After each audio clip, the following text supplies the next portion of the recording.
Ibnu Qayyim itu mengatakan bahwa perintah diwajibkannya haji itu tahun ke-9 atau tahun ke-10 ya daripada hijrah. Perintah haji ini turun di Madinah ya, tapi yang jumhur itu adalah perintah hajinya itu ya tahun ke-6 hijrah ya. Ini ayat yang turun di surah Ali Imran ayat 96 sampai 97.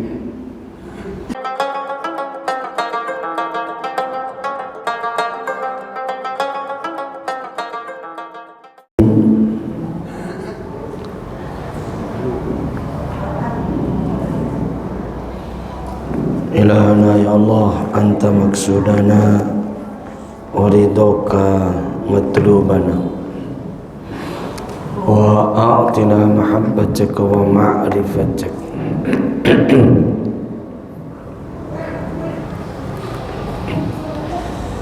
Rabbi shrah li sadri wa yassir li amri wahlul 'uqdatam min lisani yafqahu qawli.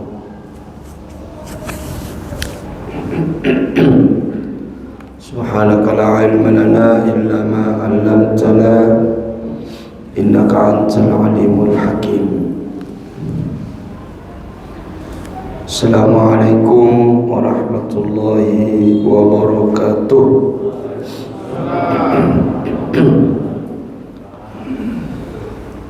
Alhamdulillahilladzi akramana bil ilmi wal hikmah wa wa'adana bir rahmati wal maghfirah. Asyhadu an la ilaha illallah wahdahu la syarika lah wa asyhadu anna Muhammadan abduhu wa rasuluh syahadatan tunjina min adzabin alim wa tudkhilana jannatan na'im.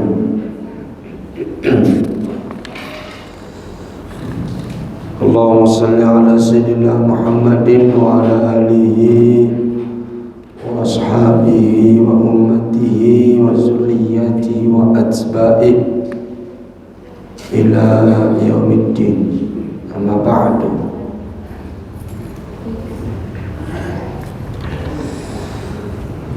Fa inna sadaqal hadithi kitabullah ta'ala wa khairal huda huda Muhammadin sallallahu alaihi wasallam wa syarrul umuri muhdatsatuha wa kullu muhdatsatin bid'ah wa kullu bid'atin dhalalah wa kullu dhalalatin finnar wa na'udzu billahi min dzalik. Qala al-musannif rahimahullahu ta'ala wa nafa'ana bi ulumihi wa ulumi masyayikhihi wa talamizihi fid daraini amin.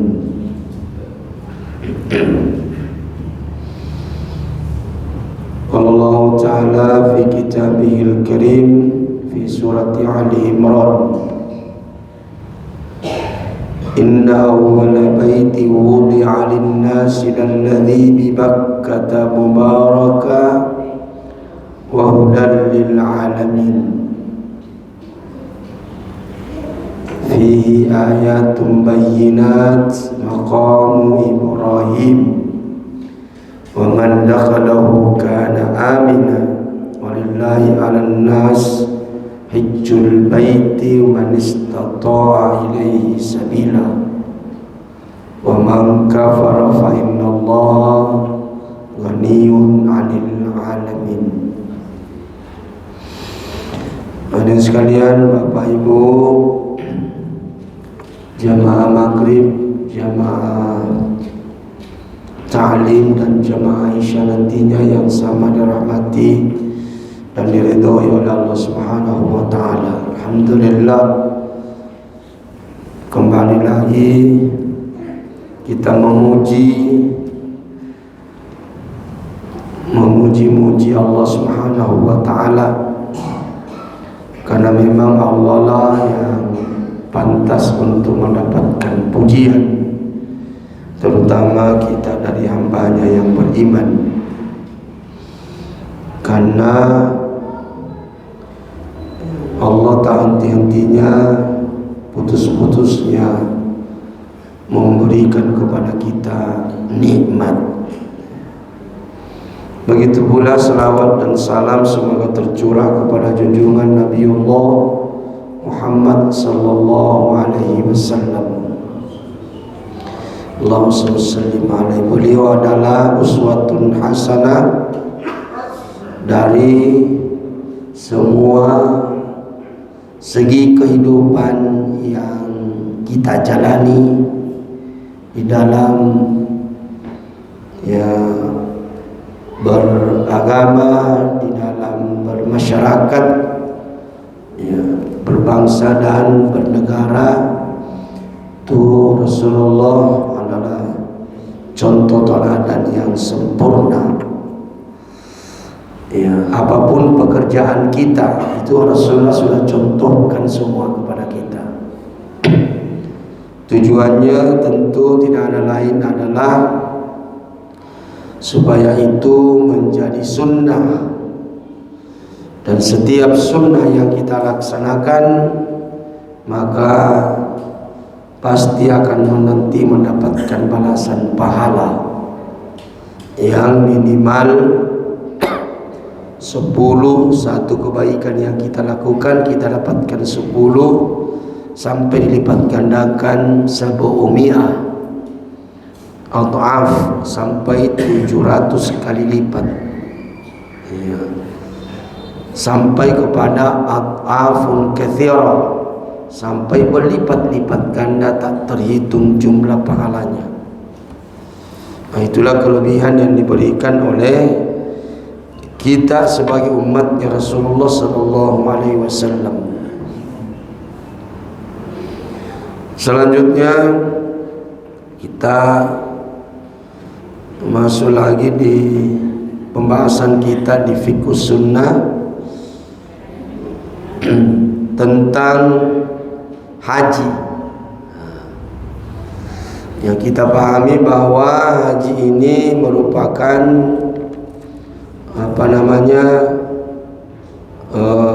rukun Islam yang kelima. Yang mana kita pahami bahwa sempurnakan haji dan umrah karena Allah. Itu berdasarkan pendapat yang dimaksud dengan menyempurnakan adalah mulai diwajibkannya daripada haji ini. Yang mana perintah haji itu diwajibkan, jumhur ulama mengatakan bahwa diwajibkannya itu pada tahun ke-6 daripada hijrahnya Rasulullah dari Mekah ke Madinah, di tahun ke-6 Hijriah. Itu ada juga Ibnul Qayyim itu mengatakan bahwa perintah diwajibkannya haji itu tahun ke-9 atau tahun ke-10 daripada hijrah. Perintah haji ini turun di Madinah. Tapi yang jumhur itu adalah perintah hajinya itu tahun ke-6 hijrah. Ini ayat yang turun di surah Ali Imran ayat 96 sampai 97. A'udzubillahi minasyaitonirrajim. Bismillahirrahmanirrahim. Inna awwala baiti wudi'a lin-nasi alladzi bi Bakkah mubaraka wa hudan lil alamin. Jadi sesungguhnya rumah yang pertama didirikan bagi manusia untuk menyembah kepada Allah ialah yang terdapat di Bakkah, satu tempat lembah Ternyata di situ adalah tonggak sejarah. Sengaja Allah meletakkan Nabi Ibrahim bersama dengan istri dan anaknya. Ya, disitulah bermula daripada pelaksanaan ibadah haji sampai sekarang ini. Ya, yang cikal bakalnya nanti akan dikunjungi oleh seluruh manusia di penjuru dunia. Ya, bahkan semua orang merindukan untuk berkali-kali, berulang kali untuk mengunjungi Wudi alinnas alladhi bi Bakkah. Ya, bi Bakkah atau ke Mekah. Ya. Mubarakan, yang diberkahi oleh Allah Subhanahu wa taala, wa hudan lil alamin, dan menjadi pedoman bagi seluruh alam, menjadi petunjuk bagi seluruh alam ini. Ya, kita lihat tidak berhenti orang berkunjung ke sana tiap saat. Ya, bahkan mereka mulai terkadang menempuh cara-cara justru yang karena mereka merindukan namanya Bakkah itu. Itu ada keberkahan di dalam. Semua orang yang pernah ke sana karena keberkahannya. Ya, kita mungkin biasa berkunjung ke Bali, tapi kalau sudah berkunjung sudah tidak ada kerinduan untuk berkunjung ke sana sekalipun dekat. Tapi di Mekah itu karena keberkahannya, kalau kita sudah berkunjung satu kali mau berulang kali, padahal butuh biaya dan perjalanan yang jauh. Bahkan banyak yang rela kalau bisa saya bisa meninggal di sana. Itu karena keberkahan daripada suatu lembah yang ada di Mekah, yaitu di Ka'bah itu. Fi ayatum bayyinat, di sana terdapat tanda-tanda nyata, ya, tanda-tanda yang nyata. Nah, itu ada jejak yang bisa kita saksikan. Ya, ini merupakan salah satu kemukjizatan daripada Al-Quran. Ya, di sana itu ada tanda-tanda yang jejak ditinggalkan oleh pendiri daripada yang membangun Ka'bah, itu Allah dan bersama dengan hambanya Nabi Ibrahim, Ismail dan Siti Hajar, yaitu makam Ibrahim. Itu makam Ibrahim. Disitulah pertama Ibrahim itu membangun Ka'bah. Itu ada makam Ibrahim itu. Setelah kita melaksanakan tawaf 7 kali, kita disunatkan untuk salat sunat tawaf, ya, lurus dengan makam Ibrahim itu. Anda mengatakan itu adalah telapak kaki Nabi Ibrahim ketika pertama kali membangun Ka'bah bersama anaknya Ismail. Itu tanda bahwa betul-betul pernah dibangun Ka'bah ini, yaitu dengan Nabi Ibrahim dengan Ismail. Itu diabadikan di dalam Al-Quran. Itu menandakan bahwa memang Al-Quran itu bukan ciptaan, bukan ciptaan Rasulullah, bukan perkataan Rasulullah. Ya, apa arti Al-Quran Rasulullah? Bahwa di sana itu ada maqam. Itu informasi daripada Allah Subhanahu wa taala. Walillahi alan wa man dakhalahu kana amina. Siapa yang memasukinya maka dia akan memperoleh ketenangan. Ya. Terus biasa kalau berpikir di sana panasnya luar biasa. Ya, tapi mesul ditesisit mungkin memang ya. Itulah caranya Allah memberikan keamanan, memberikan ketentraman di dalam. Tapi saya tidak pernah merasakan panas, sekalipun saya tidak pakai sandal di sekitar pelataran Ka'bah itu. Pola teriknya matahari luar biasa. Itu salah satu anunya bahwa ada ketenangan. Iya. Apalagi kalau kita baru masuk di Masjidil Haram, baru melihat di antara orang itu kita sudah mulia Ka'bah, subhanallah, tidak bisa kita menahan titisan air mata itu. Kenapa? Karena ada ketenangan di dalam jiwa. Dan selama ini kita saksikan di televisi saja, tapi setelah kita masuk di sela-sela kerumunan manusia, belum pergi dekat situ, itu sudah tidak bisa kita tahan air mata. Itu ada ketenangan. Salah satu ketenangannya itu ya dengan meneteskan air mata. Itu salah satunya. Ya. Walillahi 'alan nasi hijjul baiti man istata'a ilaihi sabila. Dan menjadi kewajiban bagi manusia terhadap Allah ya, buat untuk mengunjungi ya Baitullah itu, rumah ini, rumah Allah, yaitu Baitullah, Ka'bah itu ya, bagi siapa saja yang mampu di antara mereka. Itu syaratnya adalah mampu. Nanti ada penjelasan nanti mampu dari segi apa. Ya. Nah, tentu banyak, mampu dari segi ilmu, mampu dari segi tenaga, mampu dari segi materi. Ya. Jangan cuma diandalkan materi tanpa ada ilmu, tidak bisa. Karena kita ini dua senjata kita, dua amalan kita untuk melaksanakan ibadah, ilmu dan amal. Amal dan ilmu. Suatu amal ibadah yang kita lakukan tanpa didasari oleh ilmu, maka amal itu tertolak.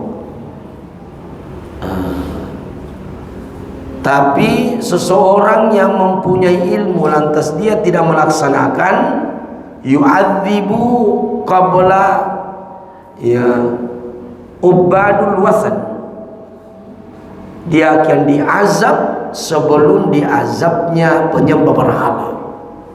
Dua-duanya sadis. Orang yang beramal tanpa ilmu ditolak, orang yang berilmu tidak diamalkan, dia akan diazab sebelum diazab penyembah berhala. Ini saya lihat ini kita terutama banyak di antara kita kalau naik haji ya modal kemampuan materi saja tanpa didasari kemampuan ilmu. Banyak sekali, banyak sekali. Itu salah satu kelebihannya Malaysia. Malaysia itu 5 tahun sebelum naik itu sudah mulai mereka digenjot untuk menuntut ilmu tentang haji. Ya, nah berhenti sekolah, istilahnya di sana pergi sekolah. Sekolah hanya untuk memperdalam namanya haji. Kenapa? Karena haji ini sekali-kali dilakukan. Ya, nah, jadi kalau tidak didasari dengan ilmu, makanya biasa saya katakan itu, saya lihat jamaah yang saya bimbing baik di plus maupun di reguler, ya gotania famasina fung Allah Ta'ala, dia nak dampengi fung Allah Ta'ala, dia mega tu dinasahan jinnah. Banyak orang tidak tahu bagaimana tata cara haji yang sebenarnya, tidak tahu kasihan. Ya, tidak tahu. Saya pernah memimpin ngaji di BTP itu, saya ajari dia, tidak ada yang dia tahu. Nah, sudah mau berangkat besok. Saya bagaimana cara menjalankan ibadah seperti ini kalau dia tidak ada sekali pengetahuan. Nah, itu mampu. Ya, bukan cuma mampu dari segi materi, tapi itu tadi ilmu, ya harus mampu dari segi ilmu. Kan itu tadi, ya amal tanpa ilmu itu ditolak oleh Allah Subhanahu wa Ta'ala. Ya. Wa man kafara fa innallaha ghaniyun 'anil 'alamin. Dan barang siapa yang mengingkari maka Allah ya tidak membutuhkan siapapun dari penduduk alam ini. Allah itu maha kaya. Ya, kalau kita mengingkari, yang kita menyembah kepada Allah atau tidak menyembah, tidak akan mengurangi daripada kedudukan Allah sebagai Rabbul Alamin. Iya. Nah, haji ini yaitu mengunjungi Mekah untuk mengerjakan ibadah tawaf, sa'i, wukuf di Arafah. Itu sebagai rukun daripada haji, rukun, yaitu niat, ya, kemudian tawaf, sa'i, wukuf di Arafah. Dan puncaknya itu adalah al-hajju bi Arafah. Haji itu puncaknya di padang Arafah.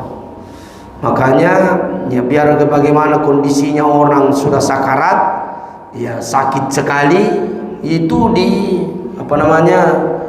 dibawa saja ke sana untuk sekedar datang di padang Arafah. Yang penting sudah datang di sana, kembali lagi, ya. Kalau sudah sakit, kenapa? Karena tidak sah hajinya orang kalau tidak wukuf di Arafah. Nah, ini banyak sekarang ini yang travel yang menjanjikan kita pada sampai di sana besoknya baru pergi masuk di Arafah mau foto-foto. Itu tidak bisa lagi karena sudah lewat tanggal 9 Zulhijjah. Di buktinya fotoku, saya di Arafah, iya, tapi pulang semua orang. Nah, banyak yang sekarang ini, ya, banyak yang terkecoh. Sehingga muncullah nanti fatwa-fatwa sesuai dengan travelnya untuk bagaimana supaya jamaah tetap yakin bahwa dia sudah haji. Padahal tidak bisa orang itu kalau tidak wukuf di tanggal 9 Zulhijjah. Kapan tidak wukuf di tanggal 9 Zulhijjah, sekalipun masuk di Arafah, ya pergi ziarah saja di Arafah, tapi dia tidak sah hajinya. Kenapa? Karena al-hajju bi Arafah. Ya. Dan tentu diikuti dengan ibadah-ibadah yang lainnya, baik itu wajib maupun sunnah-sunnahnya, ya, dengan niat untuk mencari keridhaan Allah Subhanahu wa taala, ya. Dan sebagai suatu kewajiban agama yang dapat diketahui tanpa memerlukan pemikiran lagi. Tidak usah dipikir lagi bahwa ini buka kenapa, tidak. Ini sudah menjadi kewajiban bagi kita semua yang mampu, ya, sebagai rukun Islam yang kelima, ya, kesempurnaan. Kalau tidak sekalipun kalau tidak semua bisa kita lakukan, saya pernah sampaikan bahwa banyak amalan yang bisa kita lakukan kalau tidak sempat naik haji. Ya, tapi jangan tuh Siki bilang dosa saya naik haji itu mau saya diamalkan. Maksudnya kalau tidak mampu, tapi kalau kita tidak kalau mampu baru kita tidak naik, maka kita akan dimintai nanti pertanggungjawaban di hadapan Allah. Apalagi kalau kita mampu traveling kemana-mana ke luar negeri, tapi ketika mau pergi di Mekah langsung tidak ada uangnya, tidak mampu, semua nanti akan dipertanggungjawabkan. Nah, tapi kalau kita ini tidak mampu dari segi materi, tidak mampu dari segi tenaga atau yang lainnya, maka lakukanlah pertama itu yang sering disampaikan, man kharaja min baitihi mutatahhiran, siapa yang keluar dari rumahnya dalam keadaan sudah bersih, ya, mandi wajib kalau kita junub atau berwudu di rumah, kemudian pergi sholat berjamaah, la yuridu illa ayyusalliyal jamaah, tidak ada niatnya kecuali untuk melaksanakan sholat berjamaah, maka pahalanya sama dengan kanat ka'ajri hajjatin wa umratin taman hajjatu, pahalanya sama dengan haji dan umroh, sempurna pahalanya. Kalau memang kita tidak mampu, jadi perbanyak untuk melaksanakan sholat berjamaah, ya.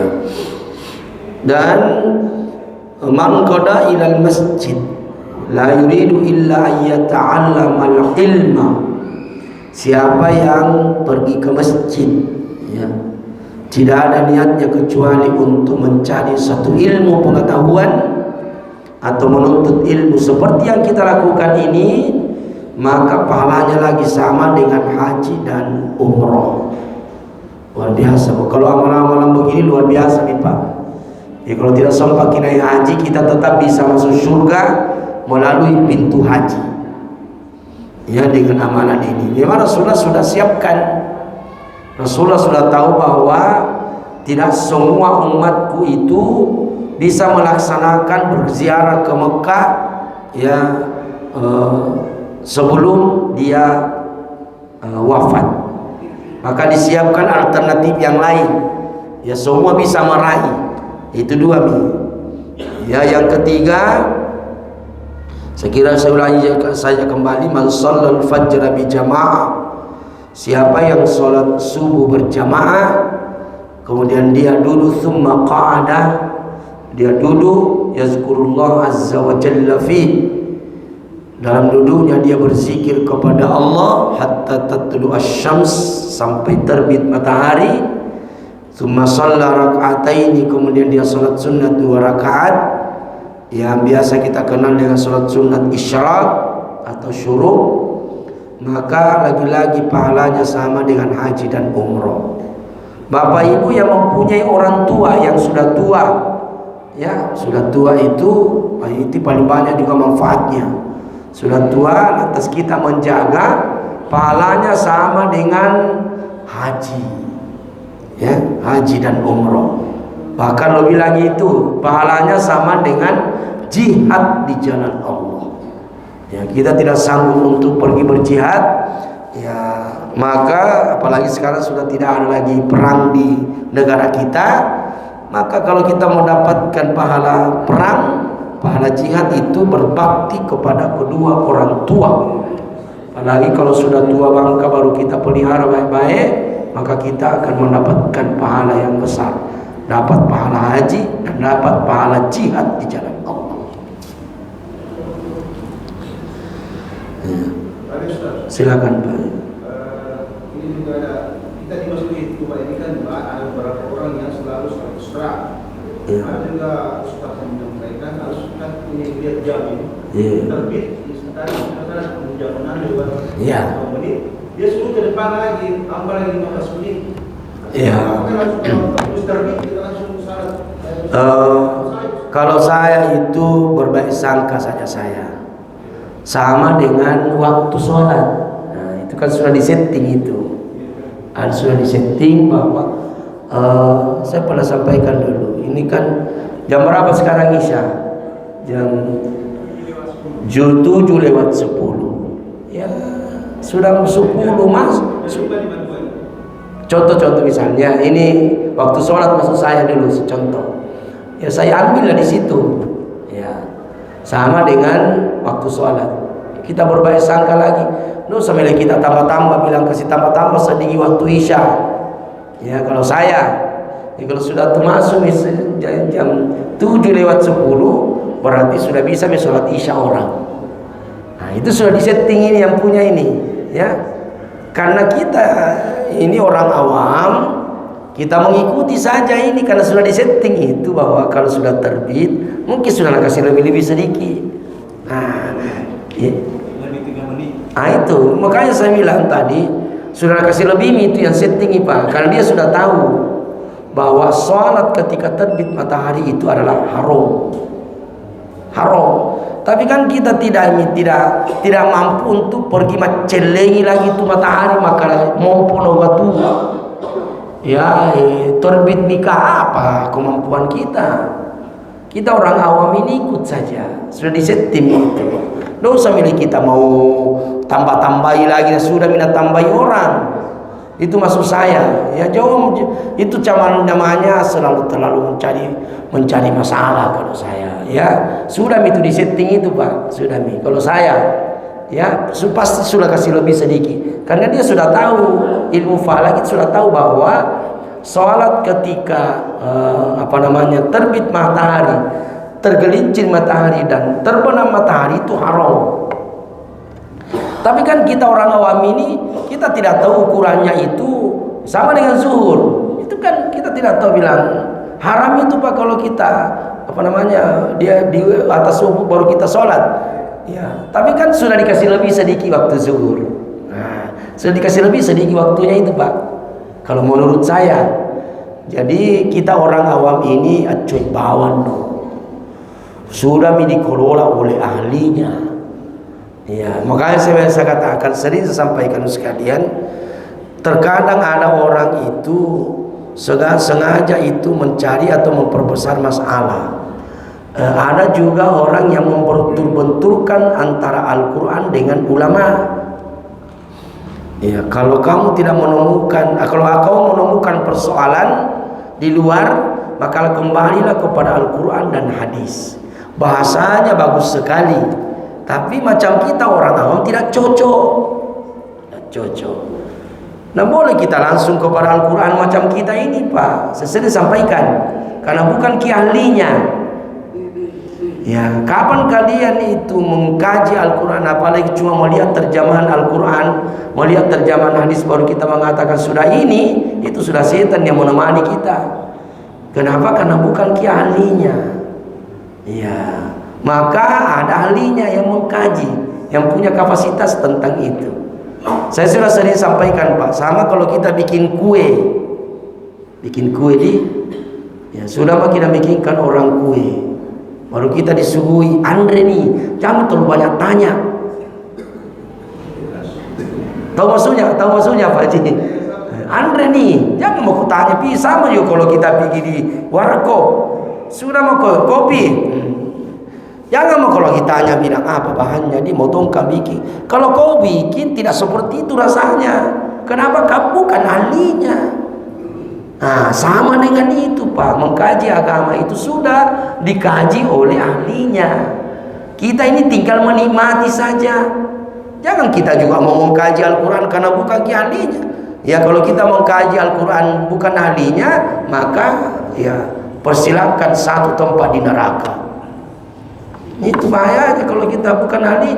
Bagaimana ahlinya? Hafal Al-Quran 30 juz. Kita juz 30 saja belum tentu dihafal. Hafal hadis itu harus ratusan ribuan baru bisa kita menjadi mujtahid. Harus tahu ahli bahasa Arab, harus tahu nahwu Arab, harus tahu kaidah-kaidah. Karena beda bahasa Indonesia dengan bahasa Arab, Pak. Per huruf itu mempunyai arti. Itu ke bahasa Arab. Makanya Umar bin Khattab itu, Pak, khatam Al-Quran surah Al-Baqarah 9 tahun. Tuh, 9 tahun baru khatam Al-Quran surah Al-Baqarah saja ini. Ya, kita kalau bilang khatam itu dikiranya bilangnya yang dicampur-campur itu sampai selesai. Enggak. Di mereka itu khatam, betul-betul dia tahu apa makna yang terkandung di setiap huruf dalam Al-Quran. Sama dengan ini, dong sampai kita. Menurut saya itu kuliah masuknya, campur nih, anak pura sudah mina kaji itu sudah mina setting baik-baik. Kita terima beres saja. Tapi memang ada orang tidak usah lono paling celengi lo mata soiro lono pergi mako di sana itu bilang naik nikah kan bukan ahlimu. Iya, kita ini terima saja, ya. Banyak juga begitu, Pak, banyak. Di mesin lain itu, itu tidak sesuai, itu bilang, ini orang. Iya. Asa apa? Kalau begitu, pas jam 7 lewat 10, kasih lebih-lebih sedikit. Kalau tidak banyak jamaah yang ngomel. Taman diutuin dari payasa. Pasti banyak yang ngomel, Pak, karena sudah ada yang tertera di sini. Itu sudah disetting. Ikuti misalnya itu. Kalau saya pribadi, ya, tapi kalau mau kita tambah sedikit, tambah ini, nggak apa-apa Ji, ya itu maksud saya. Tapi kalau ada sholat tepat pada waktu di situ, jangan juga kita larang, karena mereka kalau kembali lagi kepada dalil andalan, ya paling kau salah tani itu ini salah, tani itu ini salah, yang salah itu yang setting. Tapi tidak mungkin mereka gegah apa setting itu tepat waktu terbit matahari. Tidak mungkin kalau saya. Pasti dia suka kasih lebih. Tapi kan bukan ahlinya kita. Ya, kita bukan ilmu ahli falak. Ya, bilang tetes siaga jam berapa terbit matahari, jam berapa, tidak ditahu kita. Maka kita ini cuma taklid saja. Taklid saja. Janganlah kita mau ikut juga tidak ada kapasitas disita, ya. Malah sabawa ulut tak boleh pikir gimana gitu, ya. Syukurlah ada orang yang sebagian untuk ditugaskan untuk mencari itu, kita tinggal menikmati saja. Paham Pak Jadi? Tapi kalau mau tidak mau bertengkar silakan. Yang mau dikasih lebih sedikit tidak apa-apa. Tapi jangan kita menyalahkan orang yang sholat tepat pada jam yang tertera di atas. Ya gitu Pak. Jadi begitu saja, gampang sekali kalau kita mau cuma kalau orang memang selalu mencari-cari sensasi, wah dikiranya bahwa ya ditahu semua orang tahu bahwa ketika terbit matahari haram orang sholat terbit. Tapi apa ditahukan kita ini bab terbit maka kata memponogade pangan isi gini ya, kita ini tadi masih jalan apa yang pernah lakukan oleh para ahlinya. Itu namanya fasalu ahla zikri in kuntum la ta'lamun. Ya, itu tadi. Jadi saya bacakan satu hadis. Ya, su'ila Rasulullah ayyul a'mal afdal, amal apalakah yang paling afdal? Qala imanun billah wa rasulihi, beriman kepada Allah dan Rasulnya. Qila thumma maza, ya, mereka bertanya lagi apalagi Rasulullah? Qala thumma jihadun fi sabilillah, yaitu berjihad di jalan Allah. Qila thumma maza, apalagi? Thumma hajjum mabrur, yaitu ya melaksanakan haji, ya, haji yang diterima.